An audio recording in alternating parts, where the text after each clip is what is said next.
favor, abra sua Bíblia na carta de Paulo aos Romanos, capítulo 8. Vamos ler o texto, talvez o mais conhecido desse capítulo, e um dos mais conhecidos da carta da Bíblia, que é o capítulo 8, versículo 31 e 39. Vamos falar nessa manhã sobre a maravilhosa segurança da graça. A maravilhosa segurança da graça.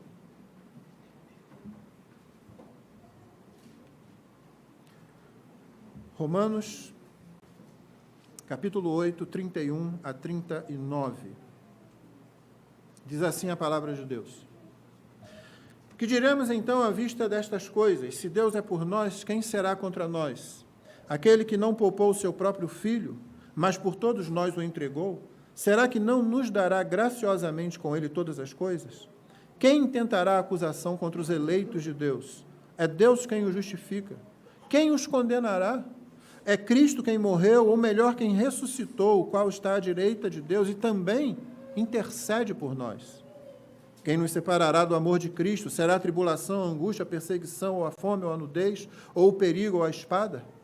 Como está escrito, por amor de ti somos entregues à morte continuamente, fomos considerados como ovelhas para o matadouro. Em todas essas coisas, porém, somos mais que vencedores por meio daquele que nos amou. Porque eu estou bem certo de que nem a morte, nem a vida, nem os anjos, nem os principados, nem as coisas do presente, nem do porvir, nem os poderes, nem a altura, nem a profundidade, nem qualquer outra criatura poderá nos separar do amor de Deus que está em Cristo Jesus, nosso Senhor. Essa é a palavra de Deus.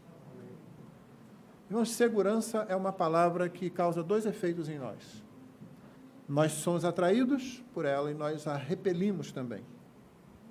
Ao mesmo tempo que a queremos, nós não gostamos do que é exigido quanto à segurança. Eu me lembro que quando fui líder da equipe auxiliar de escape, num dos prédios mais altos do Rio de Janeiro, onde eu trabalhava. Eu era responsável por todo aquele andar. Em caso de um incêndio, por exemplo, nós deveríamos ajudar os bombeiros. O nosso trabalho era meramente evacuar as pessoas do andar e do prédio. Esse era o nosso trabalho. E nós tínhamos treinamento. Pronto, acabou. Treinamento de segurança no Brasil é uma coisa terrível. As pessoas dizem um argumento mais tolo, desculpe, se você pensou isso alguma vez, é tolice isso, tá? Eles pensam assim, na hora mesmo, ninguém vai fazer isso. É o equívoco de você achar que o treinamento para alguma coisa é te fazer agir de toda forma, corretamente, o tempo todo a respeito daquilo. Em algumas áreas, no militarismo principalmente, eu quero crer que a base seja essa, você reagir sem pensar até, né? Que já está incorporado. Em outros treinamentos, irmãos, o preparo é para salvar alguém, essa é a ideia. Não é que botar tranquilidade nas pessoas, é você saber o que fazer, e isso, num dado momento, num segundo, pode fazer a diferença entre a vida e a morte. É a pessoa que vai abrir aquela porta no incêndio e antes de abrir, lembra, a hora que eu abrir isso vai explodir, porque o oxigênio vai entrar, vai aumentar o fogo lá dentro e eu vou explodir aqui. Vou pegar fogo. E ela, de repente, para. Aí talvez ela ainda queira abrir, mas agora ela não vai mais puxar a maçaneta. Ela vai encostar na maçaneta, se for de metal, geralmente ela vai sentir a maçaneta quente ali. E ela já, não vou. Então a ideia é o preparo. A ideia é saber o que fazer, pelo menos. E interromper um dia de trabalho para fazer treinamento era visto como uma coisa inútil. Enquanto em outros países fazem isso desde criancinha até dentro de casa, no Brasil é realmente um problema isso. Então, segurança tem esse problema para nós. Nós não gostamos muito, mas queremos segurança, não é? Aquele sujeito que vai fazer uma viagem assim, mas nunca olha o carro, como é que o carro está, né? Nunca troca pneu, nunca faz rodízio de pneu. Você conhece alguém que faz? Não, sei que tem, mas é difícil você achar quem faz aquele rodízio de pneus certinho, não é? Mas nós queremos segurança, de um jeito ou de outro. Nós estamos falando hoje sobre a maravilhosa segurança da graça. Ela vai causar a mesma coisa em nós também. Porque um outro equívoco que há a respeito da segurança é aquele que eu posso chamar de síndrome da bolha. Aquela pessoa que pensa que estar seguro é você estar isolado do que acontece ao redor. Então, se você não souber nada, né? Se você conseguir manter distante pelo menos a visualização das coisas, quem sabe você está em segurança. A vida não está, de repente vão arrombar a sua porta e você nem percebeu que as pessoas estavam, que os inimigos estavam, que os opressores estavam se aproximando de você. Porque segurança, muitas vezes, vai acontecer com o problema bem perto de você. Só que você está preparado para enfrentar aquele problema. Então, não é a ausência de ameaça, simplesmente, mas saber o que fazer numa situação de dificuldade e de ameaça. C.S. Lewis e John Tolkien, conhecidos principalmente no Brasil pelos seus livros de fantasia, eles diziam que a imaginação é essencial ao aprendizado. Eu concordo com eles. Sempre que você usa, por exemplo, a imaginação dos seus filhos para ajudá-los a aprender coisas, você incrementa em muito o aprendizado deles. Eu queria que você usasse a sua imaginação agora no início da mensagem. Na verdade, nós fazemos isso aqui. Você deve se lembrar que eu encorajo você, quando nós oramos pelos cristãos perseguidos, a dar um rosto para aquele cristão que você nunca viu, que está do outro lado do mundo, que você nunca vai ver nessa vida. Dê um rosto para ele. Por exemplo, quando você for orar pelos homens pais de famílias, pense no seu esposo, pense no seu pai. Quando você for orar pelas mulheres, que muitas vezes são sujeitas a abusos indizíveis aqui, numa situação de perseguição à fé, pense na sua esposa, pense na sua filha. Você dá um rosto. Você cria empatia, você se aproximar da realidade, mesmo que ela esteja muito longe de você. A imaginação ajuda nisso. Eu quero que você agora pense na terra de Gósen. A terra de Gósen, no Egito, foi a terra destinada aos filhos de Israel quando eles estavam lá. E eles ficaram lá durante um bom tempo. Mais de 400 anos. No final desse período, mais para o final desse período, eles se multiplicaram muito. E então se tornaram escravos, porque os egípcios os escravizaram. Veio lá um faraó que não conhecia o grande libertador do Egito, o primeiro grande libertador que libertou da fome, que foi José, por meio de quem todo aquele povo foi para o Egito, na época apenas umas 70 almas, mais ou menos, umas 70 pessoas. E pronto, quando viu que um povo estranho estava crescendo no meio deles, ele fez o que todo governante que tem medo de perder o poder faz, ele escraviza. Então, eles ficaram naquela terra lá, e você sabe que quando Moisés foi chamado por Deus para tirar o povo do Egito, e as pragas foram lançadas sobre o Egito, aquela terra ficava protegida. Nenhuma das pragas chegou lá na terra de Gósen. Trevas, lá havia luz. Piolhos não foram para lá. As rãs não pularam lá. A água lá continuou água, não virou sangue. Não caiu granizo e fogo dos céus. Nenhum deles ficou ali com feridas no corpo. Nada disso aconteceu. E a única coisa que eles tinham que fazer era permanecer lá. Mas houve uma praga em que eles tiveram que fazer algo mais. E essa eu quero que você use a imaginação. A última praga, a morte de 2 primogênitos, na primeira Páscoa, na celebração da primeira Páscoa. Agora imagine que você, de alguma forma, está na periferia de Gósen e que algum egípcio, alguma egípcia mora um pouco mais distante de você, mas já fora dos limites daquela terra. E naquela noite, o Senhor havia dito, o anjo do Senhor, mandado pelo Senhor, passaria pelo Egito, matando todo o primogênito. E você recebeu a ordem de fazer o quê? Você recebeu a ordem de passar o sangue de um cordeiro pelo lado de fora dos umbrais da porta. Imagine isso. Você fez isso, você e seu marido, você correu, você tem filhos, você tem um primogênito. E aí você falou com o seu marido, traz lá o cordeiro. Seu marido chegou lá e trouxe um cordeiro, o cordeiro tinha um defeito na unha. E você fala para ele, marido, Moisés disse que tem que ser sem defeito. Poxa, mas esse aqui estava mais barato. Aí você faz o que toda mulher inteligente, sábia, cristã faria. Pega o sapato, taca na cabeça dele. No caso, talvez um tamanco de madeira bem pesado.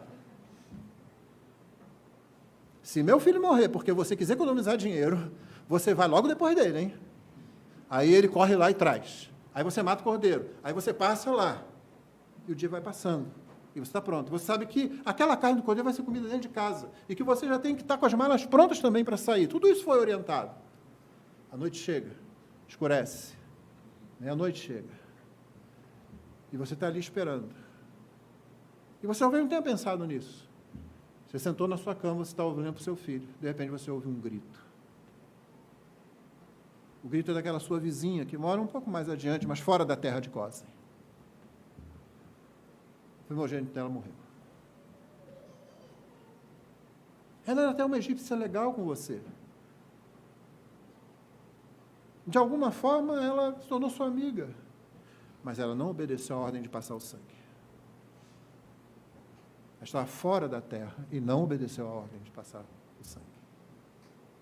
Você ouve outro grito, de uma outra vizinha um pouco mais distante. De repente, há muito choro. Você corre do seu quarto, você vê seu primogênito lá. Você imagina o que é isso? A morte está rondando. E você vai lá, e seu filho, sua filha está simplesmente dormindo, sossegadamente, esperando ser acordado, e vai chorar quando isso acontecer,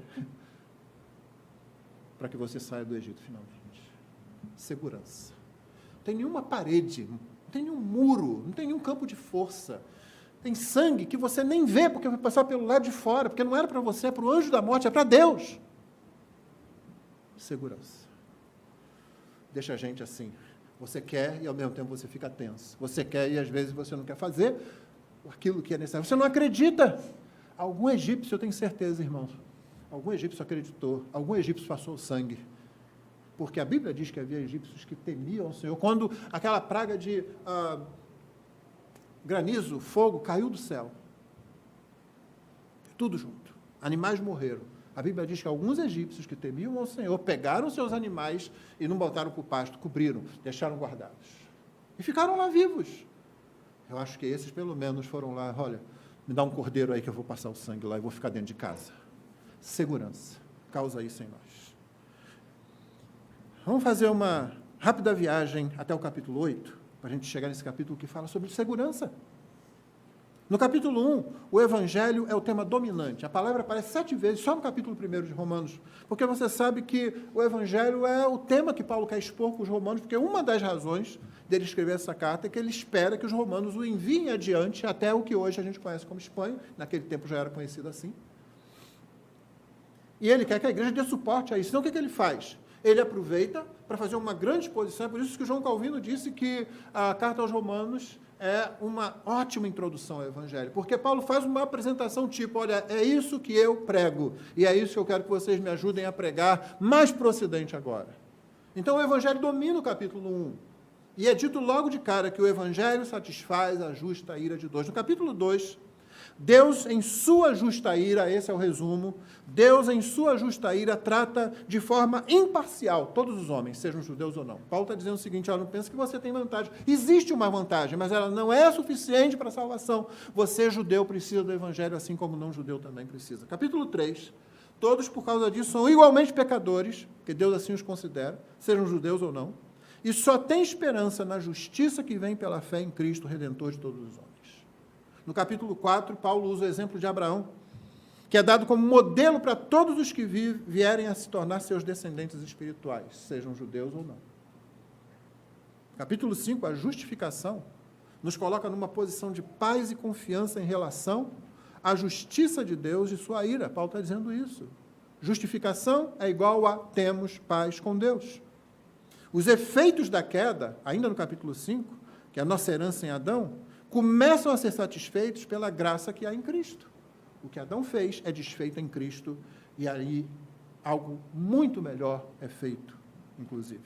Capítulo 6, não somente a nossa posição diante de Deus na justificação é estabelecida, mas o nosso viver na carne pode ser de santidade e de serviço ao Senhor, porque nós fomos libertos da escravidão do pecado e passamos a servir a Cristo. Aquele capítulo que diz que nosso velho homem, nossa velha natureza foi crucificada, e nós não servimos mais ao pecado como escravos, mas somos servos de Cristo, devemos nos oferecer a Cristo como servos da justiça. Capítulo 7, a liberdade que Cristo nos deu não se resume só ao pecado, mas também à obrigação de guardar a lei para sermos justificados. Paulo diz, vocês estão livres disso, vocês não precisam se preocupar em guardar a lei, para ser justificados, porque a lei fracassa miseravelmente nessa área. A lei é boa, é santa, é justa, mas ela é um fracasso quando se trata de justificação, quando se trata da salvação, ela não nos serve. E aí ele chega no capítulo 8. onde Paulo lida com a questão da segurança, que o crente desfruta na salvação que é em Cristo Jesus. Você notou o efeito? Ele acabou de dizer, gente, a lei não vai adiantar. Você estava se segurando na lei, você está como alguém que está tentando se salvar num grande temporal, preso a um palito de dente. É isso que você está fazendo. Ah, não vai te ajudar, não. Então, o que sobra? Sobra a segurança da fé em Cristo. Esse é o tema do capítulo 8. A segurança que o crente desfruta na salvação que há em Cristo. E ele já começa o capítulo afirmando uma coisa maravilhosa que pode deixar você até atordoado. Ele diz que nós estamos além, fora do alcance da condenação de Deus. Portanto, agora, nenhuma condenação há para os que estão em Cristo Jesus. Já pensou nisso? A condenação de Deus, que é o resultado justo da justa ira de Deus, ela vem e não chega até você, você está fora. Você está dentro da terra de Gósen, ela não vai lá, ela não chega lá. Não é a condenação de um juiz qualquer aqui do Brasil, não. É a condenação do juiz de toda a terra. Ela não chega até você. Nenhuma condenação. A palavra condenação, na nossa tradução, quando traduzida para o latim, é aquela palavrinha damnationis, de onde vem a palavra danação, que tinha o sentido de perdição eterna ou danação eterna.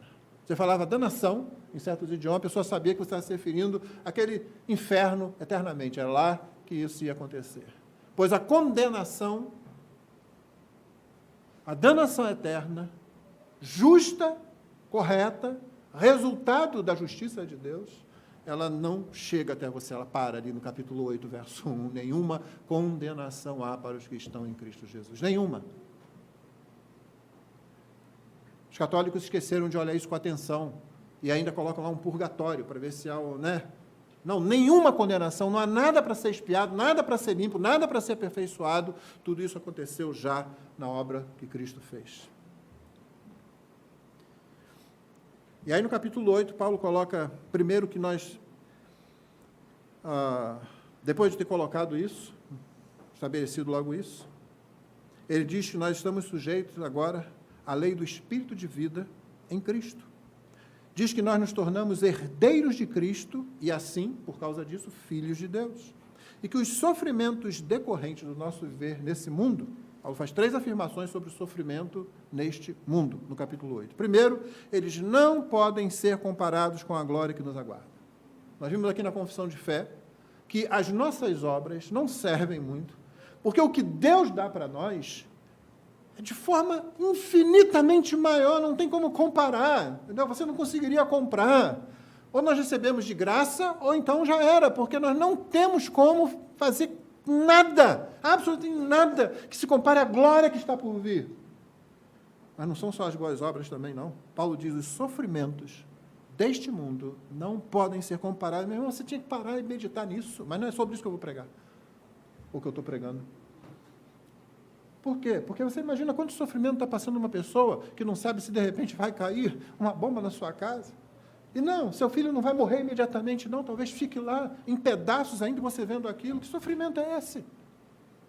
Eu sei que na sua cabeça aí você pode projetar sofrimentos. O que a Bíblia diz é que os sofrimentos neste mundo não podem ser comparados com a glória que nos aguarda. Agora imagina que glória é essa. Segunda coisa que Paulo afirma nesse capítulo, apesar da dor que causam, mesmo os sofrimentos colaboram para o nosso bem. Eu sei que ninguém gosta dessa teologia, dessa doutrina, não é? Não, ninguém fala isso, que maravilha o sofrimento. A gente fala isso, a gente canta isso, mas na hora do sofrimento, aquele gosta do teu jeito de agir e do modo como tu operas, a gente fala assim, eu gosto mais ou menos do teu jeito de agir, porque às vezes o teu jeito de agir é meio... Mas a realidade é que o sofrimento, e vou lembrar, tenho dito isso aqui há muitos anos já, nós não somos masoquistas, crentes não amam sofrimento. Nós não queremos sofrimento. Tem gente que fala assim, tomara que venha uma grande perseguição sobre o Brasil, porque aí a igreja vai ser purificada. Primeiro, isso é verdade, tá? Isso é verdade, é uma grande perseguição realmente, os que não são da fé, eles vão sair correndo. Vão sair correndo. Alguns vão sair correndo e depois vão voltar, porque são da fé, mas se espantaram no início. E sim, em todo lugar que isso aconteceu, a igreja de um jeito ou de outro foi purificada, não foi purificada totalmente. Acredite, bodes ficam no meio do rebanho, mesmo às vezes quando tem pressão externa. Então isso é verdade, em linhas gerais. Segunda coisa, é uma grande tolice dizer isso. Grande falta de amor também. Ao invés de dizer isso, por que nós não dizemos, eu gostaria que tivesse um avivamento e a igreja pregasse o evangelho, experimentasse arrependimento, retornasse à Bíblia e a vida de oração? Não é melhor do que ficar desejando essas coisas que só Deus tem sabedoria e poder para administrar? Vamos deixar essas coisas com Deus. E vamos fazer o que nos compete, pregar o evangelho, fortalecer a saúde da igreja, pedir a Deus avivamento na vida dos nossos irmãos, na nossa própria vida, na vida da igreja local e na vida da igreja do Brasil. Sim, o sofrimento mesmo é sofrimento mais doloroso, que colabora para o nosso bem. A terceira e última coisa que Paulo diz a respeito de sofrimento nesse capítulo é que eles não podem nos separar do amor de Deus em Cristo. Não importa o sofrimento, não pode separar. Às vezes você viu alguém passar por uma dificuldade, tomar um rumo estranho, e você fica pensando, o que será que eu faria numa situação dessa? Passei por uma situação dessa quando uma vez assaltaram o meu carro e levaram o meu carro. E eu estava com a minha esposa, uma das minhas filhas, e mais um irmão com um filhinho pequeno dele. E veio o assaltante com a arma na mão e disse, sai.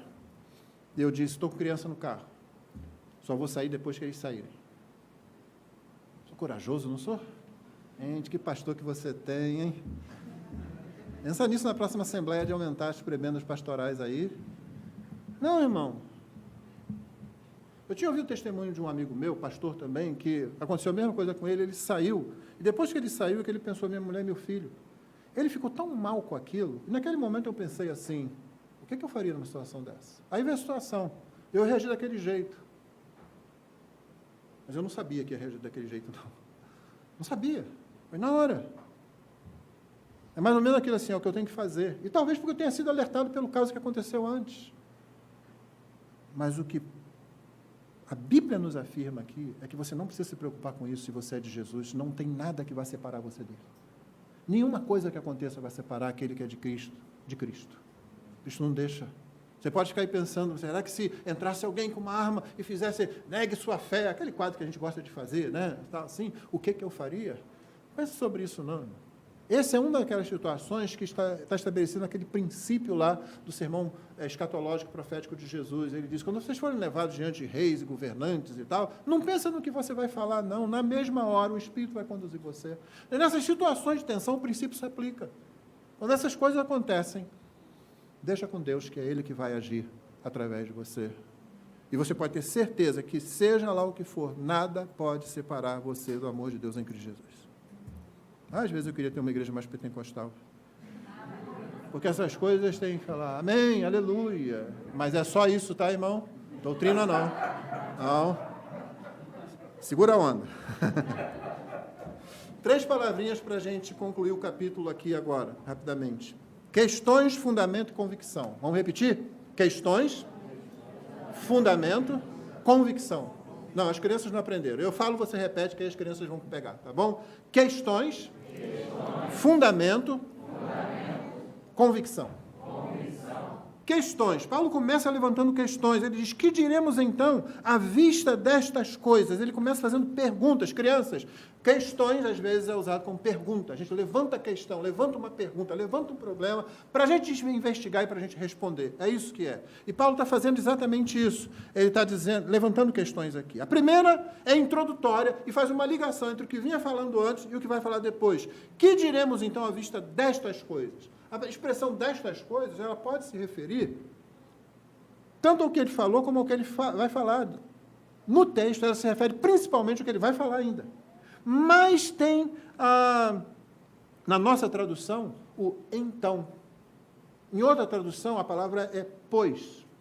Que diremos, pois, à vista dessas coisas? Que diremos, então, à vista dessas coisas? Esse então é o que faz a ligação com o que vem no passado. Mas, por causa disso, destas coisas, acaba sendo puxado para um lado e para o outro. O que diremos à vista dessas coisas que eu falei até aqui em tudo isso, expondo o Evangelho, apresentando o Evangelho, falando dos efeitos do Evangelho, da superioridade do Evangelho, da segurança do Evangelho, à vista dessas coisas que eu também vou falar agora. Essa é a questão que ele levanta.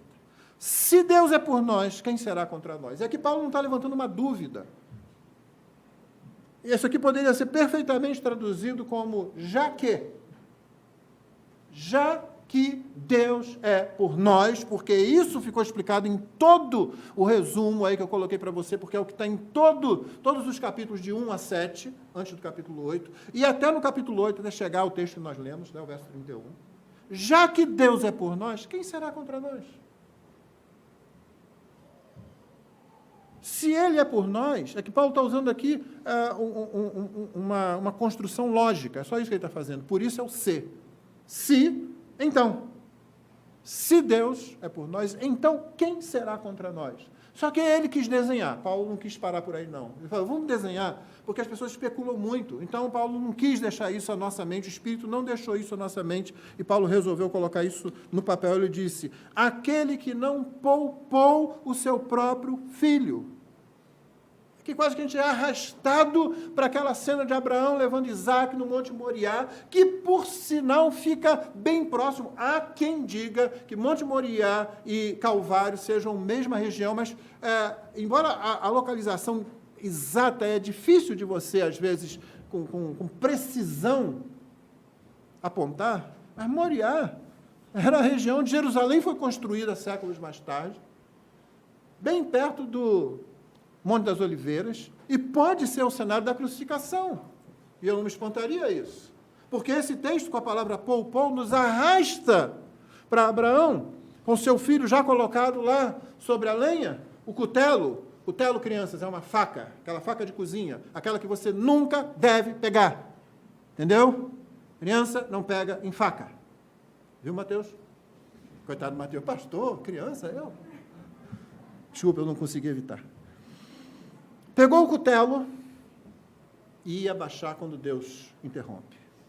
O anjo do Senhor vem, agora não para matar, mas para poupar. Mas no Monte do Calvário, Deus não poupou o seu próprio filho. Deus poupou o filho de Abraão, Deus não poupou o seu próprio filho. Aquele que não poupou o seu próprio filho, mas por todos nós o entregou, será que não nos dará graciosamente com ele todas as coisas? Note, irmão, não é graciosamente todas as coisas, é graciosamente com ele, é aquilo que está em Cristo. Não é que Deus vai te dar carro, casa, saúde o tempo inteiro. Que Deus te dê carro, te dê casa, te dê saúde, que você trabalhe na igreja e dê o dízimo. Né? Mas não é disso que a Bíblia está falando. É com ele, com o Filho que Deus não poupou, ele dará graciosamente todas as coisas. Qual é o bem supremo do Pai? É o Filho. Na eternidade, o Pai glorifica o Filho. É verdade que o Filho também glorifica o Pai. Mas o bem supremo do Pai é o Filho. O que é que o Espírito faz? O Espírito glorifica o Filho. É verdade que o Filho glorifica o Espírito também. Mas o Espírito aponta para Cristo. O ministério do Espírito é aquilo que J. Packer chamou de ministério do holofote. O Espírito nunca atrai atenção para si, ele tem prazer em jogar as luzes todas sobre o Filho de Deus. Qual é o bem supremo ali? O Filho. E Deus não poupou o seu Filho. Já deu o Filho, vai negar mais alguma coisa que esteja no Filho? Sendo, olha, Paulo está construindo o argumento da segurança aqui. Ele começa pelo ponto principal, pela base, pelo aquilo que é mais valioso, o Filho. Ele podia encerrar aqui, se a gente fosse bom de entender, mas nós não somos, então ele vai continuar. Porque se Deus deu o Filho, seu próprio Filho, e no texto grego, a palavra próprio, ela é a primeira, ela aparece em posição de destaque, significa ênfase. Ou seja, tem várias formas de Paulo poder escrever isso, ele colocou a palavra próprio. O próprio, do próprio Deus, o Filho, ele não poupou. O Filho de Deus, ele não poupou. Posto isso, o que mais falta? Já viu aqueles filmes lá em que o mocinho, a premissa é sempre a mesma, né? Vai lá o bandido, mata a família do camarada, e aí pronto. Ele se torna lá o justiceiro que vai matar todo mundo, o exército de um homem só, vence todo mundo, mata todo mundo, bate em todo mundo. Aquele negócio todo. Mas a tese ali é a seguinte: Você tirou a única coisa que segurava o sujeito. Algumas versões disso é aquele cara que ele era o mais preparado, aquele soldado que já conquistou sozinho um monte de coisa, mas se aposentou. Era o xerife que se aposentou, o comandante que se aposentou, o lutador que se aposentou, né? Esse é o negócio todo. Aí vai lá um sujeito, não sei porquê, querendo ou não querendo, por acaso, por acidente ou intencionalmente, vai lá e mata a família do cara. Pronto, você tirou o freio. Acabou o negócio. Em algum momento do filme, o sujeito diz assim, você tirou tudo de mim. Eu não tenho nada a perder. Eu não posso aplicar essas palavras todas ao texto aqui, ao Senhor Deus, ao Deus o Pai. Mas isso dá para você imaginar e colocar isso um pouco invertidamente para pensar o seguinte, eu já dei tudo que eu tinha quando dei para o meu filho. Porque você acha que eu vou negar alguma outra coisa para você que esteja no meu filho. Com ele foi tudo.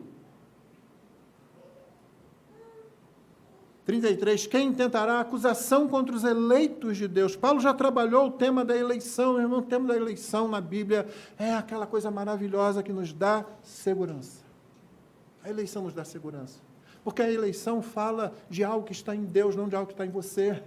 Não tem como você defender, nem textualmente, nem gramaticalmente, presciência de Deus. Aquela tese que Melanchthon, depois da morte do Lutero, conseguiu enfiar no luteranismo, e o luteranismo até hoje pensa assim, aquela tese de que Deus previu quem ia crer nele e por causa disso elegeu. Aquilo que faz com que a eleição não seja mais eleição, apenas porque a gente não entende questões de justiça, né? Não. As razões não estão em nós, as razões estão em Deus. Desde o Antigo Testamento, isso é colocado várias vezes, a questão da eleição de Deus é clara. Deus nunca escolhe porque viu alguma coisa boa numa pessoa, num povo. Ele escolhe porque ele resolveu escolher. Mesmo quando a pessoa não quer. Seja para uma missão, seja para a redenção. E aí, Paulo tratou desse assunto. Os eleitos de Deus, na eternidade, quando você não podia fazer nada, não fez nada, e não conseguiria fazer nada. Deus escolheu você porque Ele quis escolher. Deus não escolheu pessoas para o inferno, Deus escolheu pessoas para a salvação, e simplesmente deixou os outros entregues ao sua própria condição, a sua própria escolha feita em Adão. Esse não é o assunto aqui, mas a eleição é a base da nossa segurança. Note que ele diz, quem tentará acusação contra os crentes? Não. Contra os discípulos de Cristo? Não. Contra os filhos de Deus? Não. Paulo foi lá e usou a palavra que é aquela de base de segurança. Quem tentará acusação contra os eleitos de Deus? É Deus quem justifica. Acabou. Nosso juiz está comprado. Você vai chegar para o julgamento e o juiz já está comprado.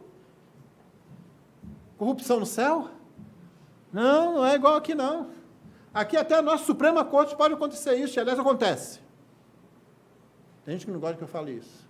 O dia que eles baterem na sua casa, talvez você diga, o pastor avisou, e eu não acreditei. O nosso juiz está comprado, mas foi comprado a preço de sangue, sangue do seu próprio filho, que pagou a pena, que assumiu a culpa que era minha. A culpa não deixou de ser resolvida, a dívida não deixou de ser paga, apenas não fui eu quem resolveu e não fui eu quem pagou. Foi o filho do juiz, do grande juiz. E esse filho, por causa disso, se tornou ele o juiz. O pai a ninguém julga, mas deu ao filho todo juízo. Agora ele adquiriu para si a autoridade de julgar. Então aquele que morreu por mim vai ser o meu juiz, olha aí. O que os advogados presentes dizem disso? Chegar lá, já está tudo acertado aqui. Mas não foi sem que a dívida fosse paga, não foi sem que a culpa fosse resolvida, foi a preço de sangue, a preço de morte do filho que assumiu a minha culpa e pagou com sua vida a minha dívida. Por isso Paulo diz, quem que vai acusar? Isso é um trabalho inútil. É Deus quem o justifica. Agora é interessante porque a palavra diabo significa o acusador. E a Bíblia diz que ele nos acusa diante de Deus de dia e de noite. Um trabalho de secar gelo. As crianças entendem o que é secar gelo? Pede em casa a mamãe e papai. Na hora que estiver assistindo o jogo, pede seu pai. Pai, me ensina aí o que é. Vai lá na geladeira, eu quero aprender. Na hora, seu pai vai parar o jogo, com certeza, para fazer isso. Não ter criança em casa dá certas vantagens a gente, né? Depois de um tempo. Seca gelo, já tentou? Você vai lá secar, ele vai derretendo, secar, ele vai derretendo, secar, ele vai derretendo. Nunca para, nunca dá em nada, esse serviço não rende, não funciona. O serviço do diabo é inútil, porque é Deus quem justifica os seus eleitos, o diabo, o acusador, ó. E Assis Sproul, saudoso Sproul, diz que a acusação é o principal trabalho do diabo. Não é a tentação, ele faz isso também, mas a acusação é o principal trabalho do diabo. Mas principalmente para mim e para você, para nos colocar para baixo. Ele quer roubar a nossa segurança, ele quer roubar a nossa alegria, ele quer roubar a nossa consolação em Cristo. Por isso ele acusa você. Você não é tão bom quanto seus irmãos. E você deveria dizer, não sou mesmo, eu sou pior que eles. Você não merecia estar naquela igreja, eu não merecia mesmo. Isso é graça que eu tenho encontrado uma igreja que prega o Evangelho. Você ouve a palavra e não se esforça o suficiente, também é verdade. Acabamos de confessar isso aqui na oração de confissão de pecados. Eu preciso me arrepender disso. Obrigado, diabo, por me lembrar que isso é verdade. Você pode escolher outra via e ficar lá, poxa, realmente, nossa, eu tinha que melhorar, eu tinha que ser melhor. Não, você tem que melhorar, mas não é isso que define você. O que define você é que você foi justificado por Deus. Romanos 5, 1 e 2 dizem, justificados, pois, mediante a fé, temos paz com Deus, por meio do nosso Senhor Jesus Cristo, pelo qual obtivemos também acesso pela fé a esta graça na qual estamos firmes e nos gloriamos na esperança da glória de Deus. Sem diabo, eu sou tudo isso que você disse e mais um pouco. Eu gosto muito de um memezinho que fizeram, tem uns que servem, que são bons, né? E um sujeito dizendo assim, alguém falando, me chamando de coisas que os hinos que eu canto na igreja domingo de manhã me chamam de coisa muito pior. Porque é o que eu sou. Não é para eu me satisfazer, não é para dizer eu sou assim mesmo, vou continuar assim, não. Isso é outra posição diabólica. O que não pode acontecer é você se deixar definir pelas acusações do diabo. Porque você já viu que é um trabalho inútil. Vai acusá-los para quê? É Deus quem justifica. Paulo continua, verso 34, quem os condenará? Não é nem para acusar, agora quem vai condenar? É Cristo quem morreu, o melhor, quem ressuscitou, o qual está à direita de Deus, não parou o seu trabalho simplesmente depois da ressurreição, não parou o seu trabalho depois que subiu aos céus, não parou o seu trabalho depois que mandou pregar o Evangelho, não parou o seu trabalho depois que enviou o Espírito Santo, ele continua intercedendo por nós, está à direita de Deus Pai e também intercede por nós. Você sabe quando você pede lá no grupo, qualquer grupo da igreja, irmão, ora por isso assim, ora pelo meu amigo, ora por mim, ora por essa situação, aquela. Aí aparece aquelas mãozinhas assim, que até onde eu sei surgiu como um hi-fi, mas depois mudaram o coração mesmo. Nós temos um intercessor que sempre intercede, você não precisa pedir, ele já está intercedendo por você, e é o Senhor Jesus. Quem vai condenar essa pessoa? Qualquer condenação que chegar, está lá o Senhor Jesus, do lado do Pai. Não, mas esse aí está resolvido. Então aquele ali não está resolvido também. E aquele outro, gente, então não vai sobrar ninguém, não. Todo mundo por quem eu morri está resolvido. Eu morri, eu ressuscitei. Mas não satisfeito, ainda fico aqui à direita do Pai. Intercedendo por você, intercedendo por você, intercedendo por mim. Cristo é nosso intercessor. Verso 35, quem nos separará do amor de Cristo? Será tribulação, angústia, perseguição, fome, nudez, perigo ou espada? Como eu disse, irmãos, no início, antes da mensagem, essas coisas podem mudar a teologia de alguém, mas elas não podem nos separar do amor de Cristo. Elas podem mudar a teologia de alguém que se desesperou de Cristo, que não colocou sua fé em Cristo, ou que não aprendeu ainda a doutrina, e por algum tempo vai ficar aí patinando. Mas a garantia é que não tem tribulação, nem angústia, nem perseguição, nem fome, nem a condição de nudez, nem perigo, nem espada, guerra, que possa separar você do amor de Cristo. Por isso é uma pergunta, quem vai me separar? E a razão Paulo vai dar agora, quando ele cessou essa parte das questões, vamos deixar questões, perguntas de lado, vamos para a segunda, que foi uma palavra, começa com F, quem lembra? Fundamento. E dá o fundamento para isso. Como está escrito, e aí ele faz citação, Por amor de ti, somos entregues à morte continuamente, fomos considerados como ovelhas para o matadouro. Aí você tem vontade de bater nele. Não tem, não? Não, porque todo mundo gosta do verso 37, não é? O verso 37 é maravilhoso. Verso 37 é aquele que você põe no quadro, você bota lá no Instagram, não é? Você põe na parede da sua casa, somos mais que vencedores. Mas ninguém bota o verso 36, não é? Fomos entregues à morte continuamente, considerados como ovelhas para o matadouro. Ninguém bota isso. Você já entrou numa casa e encontrou esse quadrinho lá? Na minha casa não tem esse quadrinho. A gente não põe esse tipo de quadro. A razão que Paulo dá, o fundamento que Paulo dá, você gostaria que fosse assim, porque ele nos protege de todos os lados, porque ele nos coloca no alto refúgio. Paulo, por que você não citou? Tem tanto salmo bom para citar aqui como fundamento, para essa segurança que você deu anteriormente.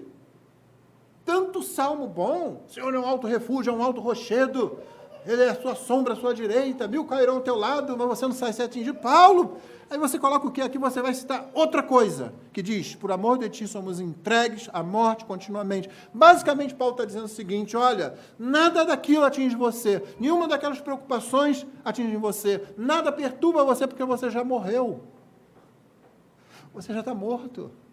Mas Paulo está escrevendo para uma igreja que está viva. O pessoal leu essa carta, eles estavam lá respirando quando receberam essa primeira carta, e exatamente o que nós estamos fazendo aqui agora. Todo mundo está vivo, peraí. Paulo diz, nós somos entregues à morte continuamente. Considere-se como ovelha que está indo para o matadouro. Não é nem touro indo para o matadouro.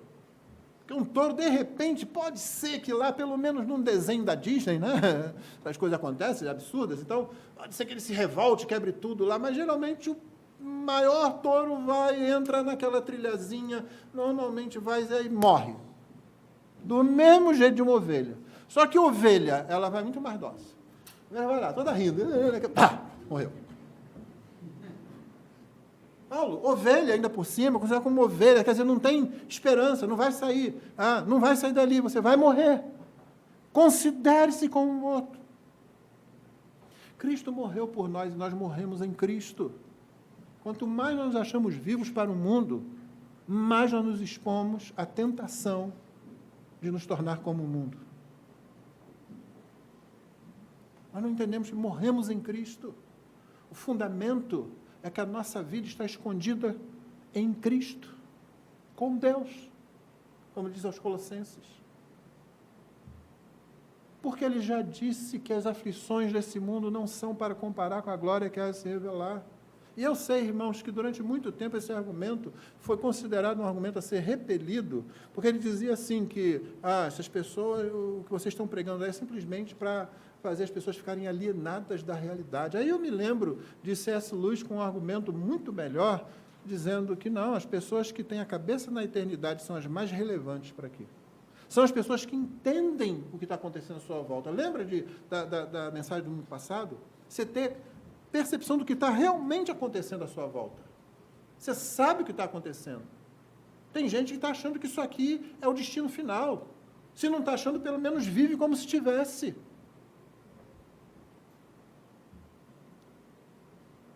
Esse mundo está sob condenação. O mundo jaz no maligno. Pedro diz que este mundo, como conhecemos, essa terra está entesourada para o fogo, ou seja, para o juízo, para a punição de Deus no final. Não se espante com os grandes alcances da ciência. Os grandes alcances da ciência estão matando gente agora na Ucrânia.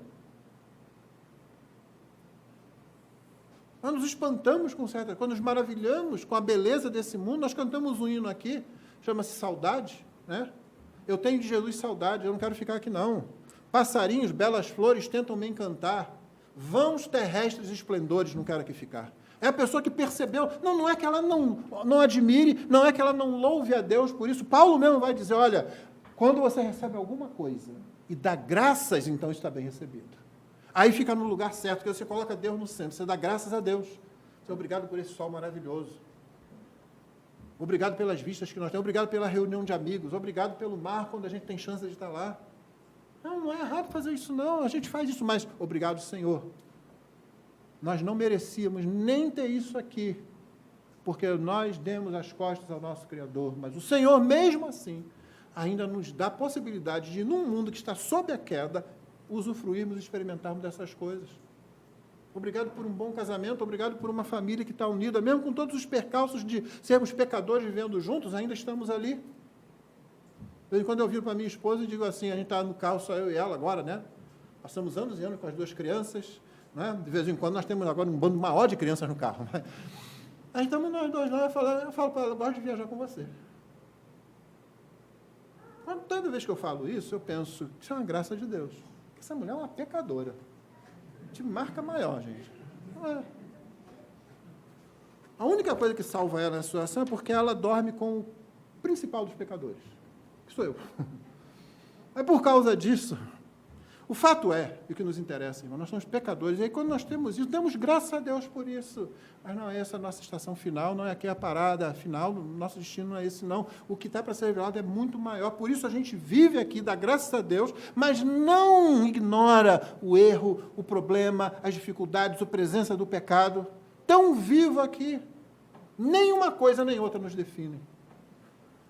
O céu azul, o mar maravilhoso, as florestas, os campos, a reunião dos amigos, a família ali se dando bem e tal, não nos define. Assim como também a guerra, a fome, a doença, a pandemia, não nos define. O que nos define é aquela glória que há de ser revelada. Por isso, Paulo diz, voltando a citar Romanos 5, 1 e 2, ele diz que, por causa de Cristo, depois de dizer que justificados temos paz com Deus por causa da fé em Cristo, ele diz, por essa fé nós obtivemos acesso a essa graça na qual estamos firmes. E aí ele completa com essas palavras maravilhosas que a gente passa muito correndo por elas, né? E nos gloriamos na esperança da glória de Deus. Ao não estar se referindo aqui à glória do Shekinah, aquela que o pessoal gosta muito de falar e cantar aí nas igrejas, não sei para quê, porque se Deus resolver se manifestar, o Shekinah, aquela glória que é uma nuvem esplendorosa, brilhante, todo mundo saia correndo. Sempre foi isso que aconteceu. Hoje que eu vejo a glória do Senhor hoje aqui, parecia ser um tal de nego, pula pela... branco também, tá? Pula para lá, pula para cá, fugindo de todo lado. Não, Paulo está se referindo aqui à glória de Deus, ele falou na esperança da glória, aquela que vai ser revelada, aquela que nós queremos, aquela que a gente sol, aqui é maravilhoso, mas não se compara ao que vem. Mar maravilhoso, a minha família reunida, meus amigos reunidos, mas não se compara ao que vem. Você pode imaginar o que é o céu? Não tem ideia, é por isso que a gente às vezes fica titubeando aqui, a gente não pensa muito sobre o céu, sobre essas expressões que estão na Bíblia. Várias vezes gloriamos na esperança da glória de Deus. O que vem por aí. Aquela frase bem batida, né? O melhor ainda está por vir. Que é verdadeira. Nada pode nos separar. Nada pode nos separar do amor de Cristo. Porque nós já morremos para esse mundo e... É por causa disso que no verso 37 ele diz, em todas essas coisas somos, porém somos mais que vencedores. Palavra pode ser traduzida como conquistadores. Somos conquistadores, conquistamos mesmo. Não vencemos apenas, não. Dominamos o terreno, é nosso, acabou, conquistou. Não tem mais nada, é nosso aqui, é nosso por causa dele. Que terreno, em que nós somos mais que vencedores? Acabou de dizer que nós somos ovelhas no matadouro. Porque a grande luta aqui é justamente contra aquilo que pode nos separar de Deus, o pecado, o diabo e o mundo. E quando você diz, eu já fui crucificado com Cristo, como Paulo diz aos Gálatas, morri, minha vida está escondida em Deus, como ele diz em outro lugar. Quando você fala isso, o que se pode fazer? O pecado perde força, o diabo perde força, o mundo perde força. Os apelos do mundo já não são tão chamativos assim. As acusações do diabo começam a ser ignoradas e o seu pecado começa a ser mortificado. Quando eu digo eu já morri, eu estou na cruz com ele. E se eu morri com ele, esse é o ensino da Bíblia, em Romanos mesmo, com ele também eu ressuscito. Eu ressuscitei num certo sentido, em novidade de vida, mas ainda não é a ressurreição física do final dos tempos. Por isso sou mais que vencedor, sou conquistador. Não adianta você tentar, não vai conseguir me tirar daqui. Você pode tirar a minha vida, você pode me fazer sofrer durante algum tempo, mas não tem como você me conquistar. Eu sou um conquistador porque eu mesmo já fui conquistado.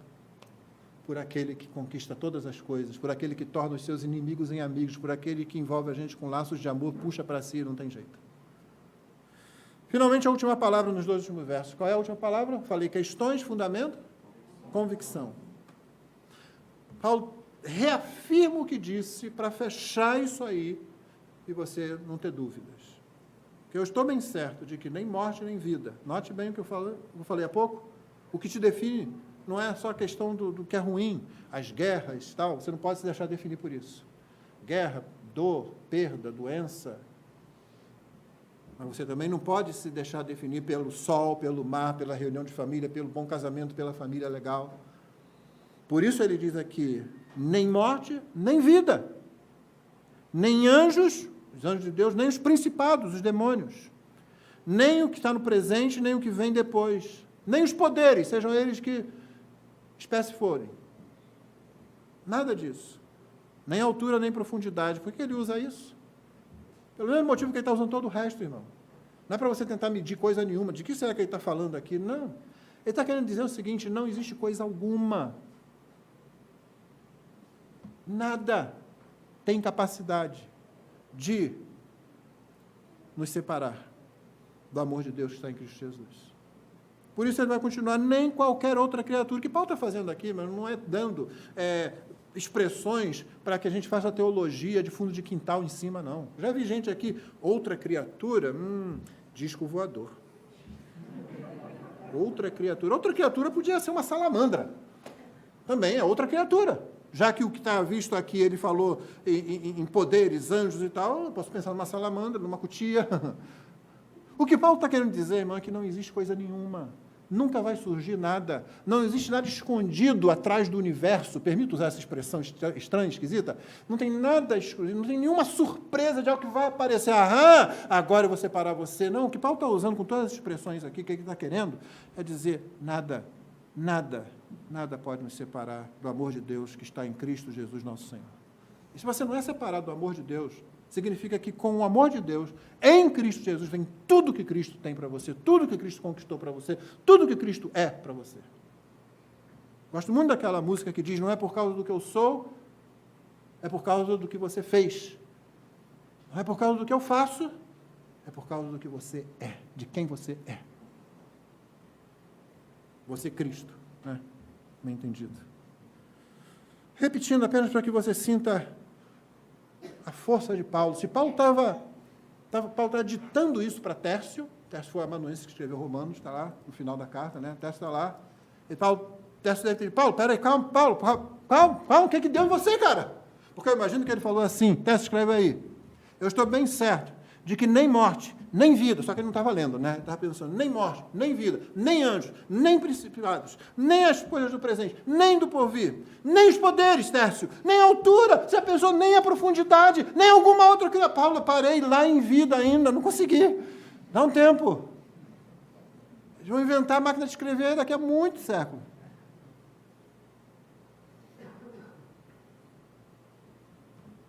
A força é essa. Porque eu estou bem certo de que nem morte, nem vida, nem os anjos, nem os principados, nem as coisas do presente, nem por vir, nem os poderes, nem a altura, nem a profundidade, nem qualquer outra criatura poderá nos separar do amor de Deus que está em Cristo Jesus, nosso Senhor. Ele começou dizendo, eu estou bem certo. Aquela afirmação dupla, segura, estou bem certo. Nós estamos seguros na graça, irmão. Não importa o que acontecer, nós estamos seguros na graça. Defina-se por isso, porque são muitas as forças ao seu redor que vão pedir para dar definição do que você é, de quem você é e do que você tem que fazer. O tempo todo e cada vez mais. Vão querer ditar o que você tem que ser, vão querer dizer o que você tem que ser, vão querer seduzir você para você ser menos daquilo, porque seja lá o que você fizer, seja lá o que você conseguir alcançar, se não for aquilo que está em Cristo Jesus nosso Senhor, dentro do amor do Pai, é sempre menos do que você deveria ser ou fazer. Será sempre menos do que você deveria ser ou fazer. Estamos seguros, o cuidado do Senhor Jesus é constante. Por isso, nós podemos confiar persistentemente no Senhor. Que Deus nos abençoe. Nós vamos ficar de pé para cantar, vamos orar e vamos cantar. E o hino que vamos cantar, Separação. Por que vamos encerrar com esse hino? Na última semana, no último dia, no mês passado, muitos crentes foram chamados à glória. Não morreram em suas camas, com idade avançada, cercados de seus familiares. Muitos morreram sozinhos, humanamente falando. Muitos morreram repentinamente num ataque, numa bomba que caiu, numa bala. Muitos por causa da sua fé. Nós estamos separados deles. Daqui a pouco nós vamos nos separar de irmãos queridos nossos que vão voltar para o campo missionário. E aí vamos começar ou recomeçar aquela luta de mantê-los em nossa mente. E esse hino fala sobre isso, separação. Porque haverá um dia em que a palavra não será mais usada, em que não haverá mais separação. Até lá, nós temos que exercitar a nossa imaginação para trazer para perto rostos de pessoas que nós não conhecemos, mas que você vai amar por toda a eternidade. Isso é fantástico. Quase 40 anos depois de perder a minha filha, eu vi uma palavra que me trouxe uma esperança tão grande. É interessante que eu nunca pensei em colocar desse jeito. Eu tinha que ser alguém como o reverendo Heber Campos, o pai, né? Lá é uma trindade, né? Tem o pai e o filho. O reverendo Heber Campos já esteve, é um amigo querido. E ele falou, não para mim, isso foi lembrado por uma outra pessoa que perdeu um filho também. O casal tinha perdido um filho. E o Heber foi pregar na igreja deles em algum tempo e perguntou, como vocês estão? E eles disseram, estão bem, ainda tristes, né? E aí ele disse assim, olha, haverá um dia, chegará um dia, em que você vai estar no meio de uma multidão. Não sei quando isso vai acontecer, mas haverá muita gente à sua volta. E vai aparecer uma moça, vai colocar a mão no seu ombro, no ombro de vocês, vai dizer, sou eu, pai. Sua filha. Sou eu, mãe. Sua filha. Morreu um bebê. Como perdeu a nossa filha com 3 dias de nascida, né? Eu nunca tinha pensado dessa forma. Haverá um dia, na grande multidão, em que ela vai chegar e vai botar a mão no nosso ombro e dizer, papai, mãe, sou eu. Conforme a nossa confissão de fé. Separação é uma palavra que está condenada ao desuso. Mas até lá, a gente canta músicas como essa e a gente traz para perto, pela imaginação, pessoas que nós só vamos conhecer naquela grande multidão. Vamos ficar de pé e vamos orar. Pai querido, a Tua palavra é maravilhosa, nos edifica, nos instrui, nos alimenta. Concede cada um dos irmãos e irmãs que faz parte dessa igreja, viva essa segurança que é na graça de Cristo, Senhor. Porque Tu tens cuidado de nós o tempo todo, nós podemos confiar persistentemente no Senhor. Muito obrigado pela Tua palavra, Senhor. Que ela germine, que ela frutifique em cada vida, em cada coração aqui, em cada um que houver, que vier a ouvi-la. Nós Te louvamos pelo Teu cuidado, pela Tua proteção, por tudo que Cristo alcançou para nós. Pela glória indizível, pela glória que não conseguimos vislumbrar, pela glória que é maravilhosa e que nos aguarda, Senhor. Que nós vivamos sob a perspectiva dessa glória, para que sejamos realmente relevantes aqui. Abençoa o restante do nosso dia, os irmãos que estão viajando, sejam guardados pelo Senhor também. Nós oramos assim no precioso nome de Jesus. Amém.